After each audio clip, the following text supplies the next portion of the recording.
अलहकम खाना बदोशों के साथ रहा। शादी के दूसरे साल उसका पहला बच्चा पैदा हुआ।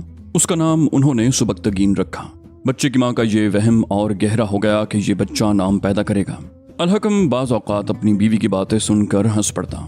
एक रोज़ नौजवान बीवी ने करारुल हकम से पूछा, तुम्हारा दिल अभी इस खाना बदोश जिंदगी से उचाट नहीं हुआ? अलहकम ने कहा, मेरा दिल तो उचाट नहीं हुआ। ये सोच आती है कि बच्चे को मैं इस जानवरों जैसी जिंदगी से दूर ले जाऊं। ये क्या जिंदगी है, जानवरों की तरह पेट भरना और खतरों से भागते फिरना। उसकी बीवी ने कहा, मैं जानती थी कि मेरी ये ख्वाहिश भी पूरी होगी। मैं तुम्हारी दुनिया से वाकिफ नहीं। क्या कोई ऐसी जगह मिल सकती है जहां बच्चा बड़ा हो तो इसे कुछ पढ़ाया लिखाया जा सके? अलहकम ने कहा, किसी के घर नौकरी मिल सकती है। खुदा की जमीन तंग नहीं, उसने बच्चा दिया है, वो इसकी रोजी भी देगा। बच्चे की माँ ने कहा, मगर हमें चोरी छुपे यहाँ से निकलना पड़ेगा। ये लोग तुम्हें जिंदा नहीं छोड़ेंगे क्योंकि तुम मुझे मुफ्त ले जा रहे हो। तुम्हें इन्होंने मेरी कीमत के तौर पर अपने साथ रखा था। मैं तुम्हें तरीका बताती हूँ। कल सुबह लकड़ियाँ चुनने के बहाने निकलेंगे, फिर वापस नहीं आएंगे। और उन्होंने ऐसा ही किया। उस दिन बच्चे की उम्र 6 माह हो चुकी थी। मियाँ बीवी बच्चे को उठाकर सबको ये बताकर गए कि लकड़ियाँ चुनने जा रहे हैं। दोपहर तक वापस ना आए तो बूढ़ों को शक हुआ। उन्होंने 2 आदमियों को घोड़ों पर सवार करके उनकी तलाश को रवाना कर दिया। एक शक तो ये था कि डाकुओं के हत्थे न चढ़ गए हों। लड़की का हुस्न उसके लिए बड़ा खतरा था। इत्तेफाक से किसी मुसाफिर ने घुड़सवारों को बता दिया कि उसने एक आदमी और जवान लड़की को दूध पीता बच्चा उठाए फुला तरफ जाते देखा है। उन्होंने इस शक पर उधर को घोड़े दौड़ा दिए कि अलहकम उनकी लड़की को कहीं और ले जा रहा है। अलहकम और उसकी बीवी पैदल जा रहे थे। रास्ता नाहमवार और दुश्वार था। उनके एक तरफ दरिया था। उन्हें घोड़ों के कदमों की आवाजें सुनाई दी। घूम कर देखा, 2 घोड़े सरपट दौड़े आ रहे थे। जरा और आगे पहुंचे तो अलहकम ने उन्हें पहचान लिया। सवारों ने तलवारें निकाल ली। इससे अलहकम को उनके इरादे का पता चल गया। अलहकम निहत्था था। ये उसकी गलती थी कि हथियार साथ नहीं लाया था। उसने अपनी बीवी की तरफ देखा। बीवी ने कहा, दरिया में कूद जाओ। अलहकम ने कहा, पानी गहरा है, तेज भी है, वो घोड़े दरिया में डाल देंगे। बीवी ने कहा, मैं कहती हूँ दरिया में कूद जाओ। बच्चे को तुम पकड़ो, मैं इसके बगैर तैर सकूंगी। उसने यूं कहा जैसे उसे खुदा से इशारा मिला हो। अलहकम ने उससे बच्चा लिया, उसे एक हाथ पर उठाया और दरिया में उतर गया। बच्चे को पानी से ऊपर रखा। वो एक हाथ और टांगों से तैरने लगा। उसकी बीवी भी दरिया में उतरी। दरिया का रुख उधर ही था जिधर वो जा रहे थे। सवारों ने घोड़े किनारे पर रोके और उन्हें ललकारा, मगर वो दरिया के वस्त में चले गए थे। आगे पानी कम गहरा था और वो निकल गए। एक शहर में दाखिल हुए तो हर किसी की नजरें उन पर उठती थीं। ये अलहकम की बीवी की कशिश थी। चूंकि कपड़ों से दोनों गरीब और परदेसी लगते थे, इसलिए लड़की लोगों को और ज्यादा खूबसूरत लगी। मुफलिस की बेटी को कौड़ियों के दामों खरीदा भी जा सकता है और उसे बेखौफ खतर इगवा भी किया जा सकता है। यह उस लड़की की खूबसूरती का ही करिश्मा था कि करारुल हकम को घोड़ों के एक बहुत बड़े सौदागर के महल जैसे मकान में मुलाजिमत मिल गई। मुलाजिमत के साथ उसे अस्तबल के साथ एक झोंपड़ा भी दिया गया। अलहकम अस्तबल में काम करने लगा। उसकी बीवी बच्चे की खातिर झोंपड़े में रहती, लेकिन उसे ज्यादा दिन फारिग न रहने दिया गया। उसे महल में काम करने के लिए बुला लिया गया। उसे एक बुढ़िया के सुपुर्द किया गया जिसने उसे नहलाया और उसे अपने पास से ऐसा लिबास पहनाया जिसमें उसके बाजू और ऊपर से गर्दन और सीने का हिस्सा उरिया रहे। ये शहजादियों का लिबास था जो उसे पसंद न आया, लेकिन बुढ़िया ने उसे कहा कि आका गंदी खादिमा को पसंद नहीं करते। उसने वो लिबास पहन लिया। उसमें उसे खुद शक होने लगा कि वो खाना बदोशों की बेटी नहीं। उसके बाल धुल कर निखरे और उसके शानों पर बिखरे तो उसे पता चला कि उसके बाल रेशम जैसे मुलायम और चमकदार हैं। बुढ़िया उसी वक्त उसे आका के पास ले गई। अधेड़ उम्र आका की आंखें चमक उठी। उसके इशारे पर बुढ़िया बाहर निकल गई। आका ने लड़की को करीब बैठने को कहा। लड़की खड़ी रही। वो आका की नीयत समझ गई थी। आका ने उठकर उसे बाजू से पकड़ा तो वो बाजू छुड़ाकर परे हट गई। आका ने कहा, मुझे बताया गया है कि तुम खाना बदोशों की लड़की हो, मगर अपने आप को तुम किसी बादशाह की बेटी समझती हो। मैं तुम पर हुक्म नहीं चला रहा। इनाम दूंगा, शहजादी बनाकर रखूंगा। लड़की दरवाजे में जा खड़ी हुई। आका के चेहरे पर गुस्सा साफ नजर आया। अलहकम की बीवी ने कहा, मैं सोने के दीनार ठुकरा कर आई हूँ। अपने आप को नीलाम करना होता तो शादी न करती, दरिया तैर कर पार न करती। तुम अपनी 10 बेटियां मेरे खावंद को दे दो तो भी मैं तुम्हारे करीब नहीं आऊंगी। आका ने कहा, खावंद से हाथ धो बैठोगी लड़की, बच्चे को तरसती रहोगी। वो बाहर निकल गई। आका ने गुस्से से गरज कर बुढ़िया को बुलाया। उसके खादिम भी भागे आए और हरम की 2 औरतें भी आ गईं। अपने आका का गुस्सा उनके लिए नाकाबिल बर्दाश्त था। आका ने कहा, अगर वो शर्मा रही होती तो और बात थी, वो मेरी तौहीन करके गई है।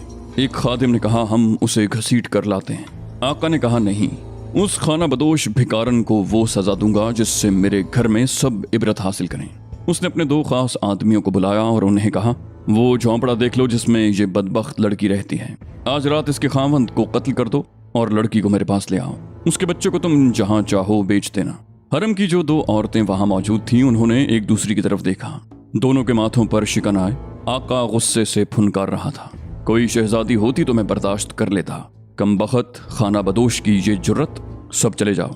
अल-हकम के कत्ल और उसकी बीवी के इगवा का वक्त रात गहरी होने के बाद रखा गया था। सूरज गुरूब हुआ तो अल-हकम अपने झोंपड़े में आया। उसकी बीवी अपने कपड़ों में थी। वो बुढ़िया का पहनाया हुआ रेशमी लिबास उसी के कमरे में फेंक आई थी। वो सोच रही थी कि अपने खावंद को आज की वारदात बताए या ना बताए, मगर ये फैसला कर चुकी थी कि यहाँ एक और दिन भी नहीं गुजारेगी। उसे खावंद को वजह भी बतानी थी कि वो क्यों नहीं रहना चाहती। उसे तो ये मालूम ही नहीं था कि आज रात अपने खावंद को आखिरी बार जिंदा देख रही है और बच्चा भी उससे छिन जाएगा।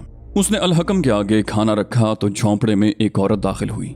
उसने झोंपड़े का दरवाजा बंद कर दिया और अल-हकम से कहा, खाना खत्म करो और अपनी बीवी और बच्चे को साथ लो और यहाँ से निकल जाओ। शहर में न ठहरना। ये औरत उन 2 में से एक थी जो आका की गरज सुनकर उसके कमरे में गई थी। ये आका की मंजूर नजर थी। उन्होंने अल-हकम की बीवी की झलक देखी थी। उन्होंने जब आका का ये हुक्म सुना कि अल-हकम को कत्ल और उसकी बीवी को अगवा कर लिया जाए, तो दोनों ने तन्हाई में मियाँ बीवी को बचाने का फैसला कर लिया। दोनों को अपना अपना लड़कपन याद आ गया। उन्होंने शादी के ख्वाब देखे थे, मगर उस शख्स की बेनिकाही बीवियां बनी। वो यहाँ से भाग नहीं सकती थी। यहाँ दौलत और असर व रसूख की हुकूमत थी। असर व रसूख उसे हासिल होता था जिसके हरम में रौनक ज्यादा होती। उन दोनों ने अपनी किस्मत को कबूल कर लिया था। गुनाहों की दुनिया में आकर वो सरापा फरेब बन गई थी। उन्होंने आका को हाकिमों में मकबूल बनाने के लिए अपने जादू चलाए थे। हरम की साजिशों और सियासत में वो पेश थी और अपनी खूबियों और फरेबकारियों की बदौलत आका पर छा गई थी। मगर उनके अंदर वो औरत मर न सकी जो एक खावंद और मुसर्रतों से मखमूर इज़्दिवाजी जिंदगी की मुतमन्नी होती है। इंसानी फितरत के तकाजे दबाए नहीं जा सकते। उन्होंने देखा कि एक और मासूम लड़की जो एक दूध पीते बच्चे की माँ भी है, गरीब और परदेसी भी है, एक इंसान की हवस का शिकार हो रही है। वो खुद तो लड़कपन में मासूमियत और अपने ख्वाबों को बचा न सकी। उन्होंने इस लड़की को बचाने का फैसला कर लिया। ये फैसला तो खुदाए जुल जलाल का था कि इस बच्चे की माँ गुनाह के परिस्तारों से महफूज रहे। उसके लिए खुदा ने उन 2 औरतों को सबब बनाया जो गुनाहों में डूब चुकी थीं। ये अल-हकम की बीवी के ईमान का करिश्मा था। औरत ने कहा, मैं यहाँ ज्यादा देर नहीं रुक सकती, इससे ज्यादा कुछ बता नहीं सकती। उसने कहा, फौरन निकल जाओ, और वो चली गई। अल-हकम ने हैरत से अपनी बीवी की तरफ देखा। बीवी ने उसे बता दिया कि आज दिन उस पर क्या गुजरी है, मगर अल-हकम सोच में पड़ गया। बीवी ने उसे कहा कि उठो चलें। अल-हकम चलने पर आमादा नजर नहीं आता था। उसने बीवी से कहा कि ये औरत उस घर की खादिमा मालूम होती है, ये किसी और नियत से यहाँ आई थी। अल-हकम ने कहा कि वो आका से मिलेगा। बीवी जिद करने लगी कि उन्हें यहाँ नहीं रुकना चाहिए।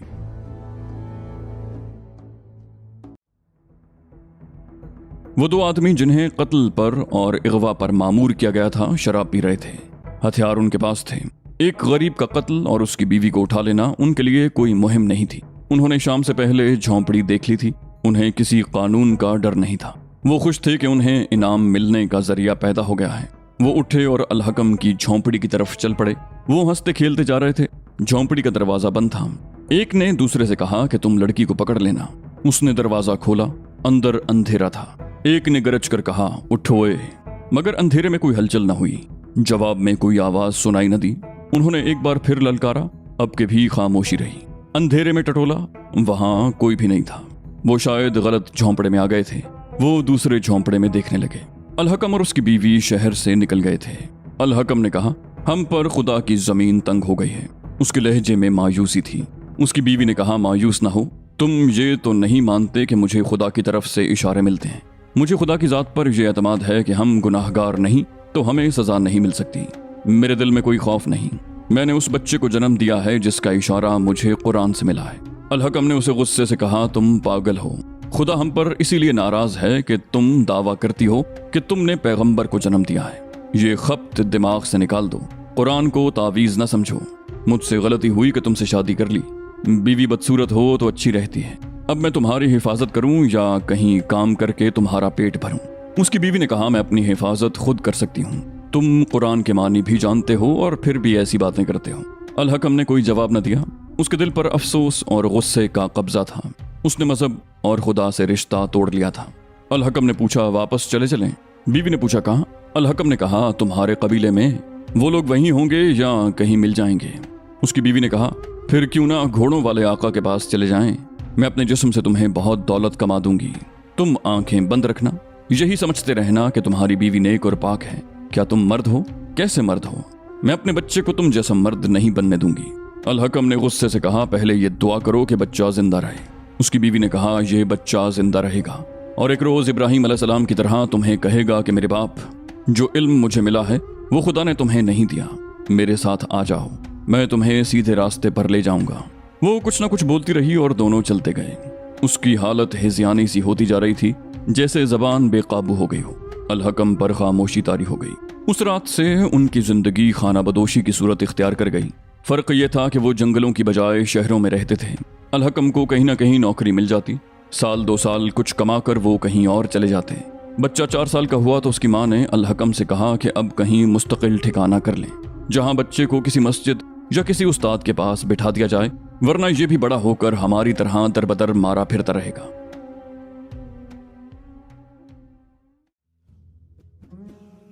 ایک آدھ سال پہلے ماں باپ نے بچے کو قرآن کے سبق دینے شروع کر دیے تھے۔ ماں بچے کو بڑے غور سے دیکھتی رہتی تھی۔ انہوں نے یہ دیکھا کہ بچہ اسی عمر میں عقل کی باتیں کرنے لگا تھا، سبق میں پوری دلچسپی لیتا تھا۔ ماں اسے صاف ستھرا رکھتی تھی۔ کسی قصبے میں ماں کی یہ خواہش بھی پوری ہو گئی۔ وہاں کی مسجد کے امام نے بچے کو اپنی شاگردی میں بٹھا لیا۔ بچے کی ماں اور اس کا باپ امام کی خدمت اور مسجد کی دیکھ بھال کرنے لگے۔